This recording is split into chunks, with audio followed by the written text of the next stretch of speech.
Hey everybody, this is Perch, and we're going to talk about Comic Cons a little bit. Just got from one, and we got a viewer with some good questions around Comic Cons. But before we get to that, I did want to put a plug in for a project from Dynamite. This is a Humble Comics bundle, the boys versus the girls. It's by Dynamite, and this is basically a promotion that is all in to benefit refugees in Ukraine.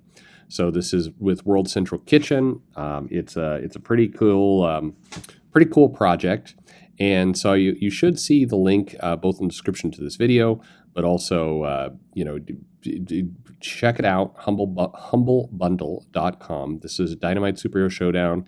Basically, it's who'd win in a fight, boys versus girls. It's got the Mass Vigilantes of the Boys by Garth Ennis, and legendary heroines including Vampirella, Red Sonja, and more. Pretty cool little, very cool little deal that you can get. And there's a couple different bundles that you can pick from. But it's raising money for World Central Kitchen, which is a pretty great cause, and they've raised over $13,000 at this point. So please go check it out, and you can see for yourself kind of this boys versus the girls from Dynamite book bundle. Again, all for a good cause, so definitely worth checking out. And my best to Nick, who I think this is a great thing that he's doing, and more stuff like this, please, absolutely. So very, very, very cool. So to the question that get raised, I'll read this message. It says, "Hey Perch, I was never able to go to many comic conventions in the past, but with the world returning to something resembling normal, cons are becoming a thing again. There's one that I have interest in attending in July. Terrific Con is a specific con." And you'd say I name drop specific cons. It's interesting actually because the cons have different organizers behind them, and they all have pros and cons, which make probably a pretty good video at some point down the road. But anyway, back to the mail. So my question is, what, if anything, should I be expected to bring to have signed? Through various moves over the years, my physical collection has dwindled. Do artists and writers tend to have things for sale to be signed? Yes. Or am I expected to bring comics to have signed? You can. Obviously, it's easier for a creator who's putting out new comics to have things to sell, whereas it's not reasonable to expect someone who has published the majority of their work in the 80s or the 90s to have large quantities of affordable things to have signed. So generally speaking, there are the people who have signings will have some books to sale, or at the very least some prints and some other things. Recently at the Dallas Fan Expo, I think every artist there had something that you could sign. And if you don't, you could always pop off to one of the other locations of the con, and usually the creators will be able to point you very specifically to a vendor or retailer who has comics you can buy. And generally, clever vendor retailers, and that's most of them, it's not that big a trick. They will actually set out comics, or they'll basically create a box of comics with creators who are there at the show, usually mark them up a little bit, but never that bad. And so there is material there to get signed. If you bring your own stuff, that's fine, but of course you do run the risk of you're in a crowded convention, you're running around, and the odds of your comic getting damaged are high. And this goes to, do you want your comic signed at all? It's a thing that some people definitely like, and they want to have that memorabilia there. But at the same time, there's another point of view that it actually damages your collection. And so maybe a nice print or something from the series or something from the artist, the writer, is a better deal. But generally speaking, yeah, you do not have to stress about taking something to the con. There'll be plenty of things to sign. Most of the artists are charging per signature, so just be prepared to bring $10, 10 to 20 to have a couple things for the artist to sign if you're going to do that. And many cases you can get good stuff. It depends again. Some people charge, some people are free. It's kind of all over the place as to what's happened. But getting something to sign should be easy for you. Back to the mail, second part of the question. It says, another question is, what is the process etiquette when commissioning art at a con? Do artists usually have a sign displaying their rates? What sort of time period should I expect my drawing to be done? I assume that the artist wouldn't simply start doing a commission right then and there and ignore people simply looking for an autograph. So usually there is a sign. People who are taking commissions will have something out there. Occasionally, you may have to ask if it's somebody that you really want to have signed, or do a commission for you. You may have to ask if they do. The key, though, is that you want to ask for your commissions early in the day, pretty much as soon as you get there. If you're going in, say, after 2 p.m., then you're going to find, first of all, a lot of commissions are sold out or the artist isn't taking anymore because they've still got some. And they're going to be a lot less friendly about it. I think, I mean, they want your money and certainly they want your business, but it's a huge difference between coming in kind of, start of con or, within the first couple hours of the con being open and say, hey, I'd like this commission and, I'm going to come back in like 6 hours. Will that work? That many artists will be great with that. Rick Leonardi did a great cloak and dagger for me, which was great. And he got it done in about, I don't know, about 3 hours or so. I was able to go back and pick it up. Generally, stuff just fills up. So if you want to commission, go early. You're going to have a more friendly experience with the artist.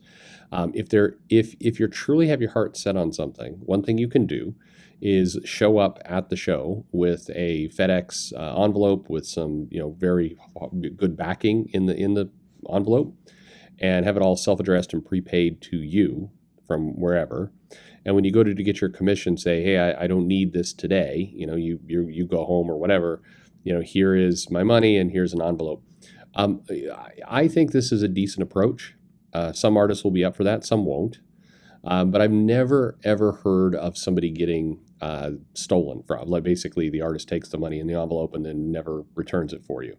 It definitely takes longer, but on the whole, the people who have used that approach, I found have gotten what they think is better work. So they've gotten stuff that's a little bit more thoughtful and seems to be a little bit better. Our artists often like it because it allows them to make money at the con, and then on the flight home or in the hotel that night or whatever it happens to be, they're able to do a little bit of something special for you. So it's something you can do. Definitely, there's a trust factor there. You may never see your money again, but like I said, I've had tons, dozens, if not hundreds of people who have done this, and nobody has ever reported being ripped off. So I think it's relatively safe. But generally speaking, I think the commissions take a few hours.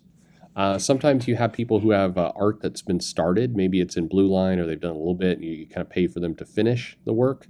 I think that's something that definitely has happened, that I see a decent amount. I'm trying to think of it, like recently at a con. I mean, just there's some good stuff out there. So yeah, I think go there, have a little bit of patience with what you're going to do and what you're going to want. Go early. Understand that if you're going to see Jim Lee, he's not going to do a commission for you on the floor if he's even in the booth.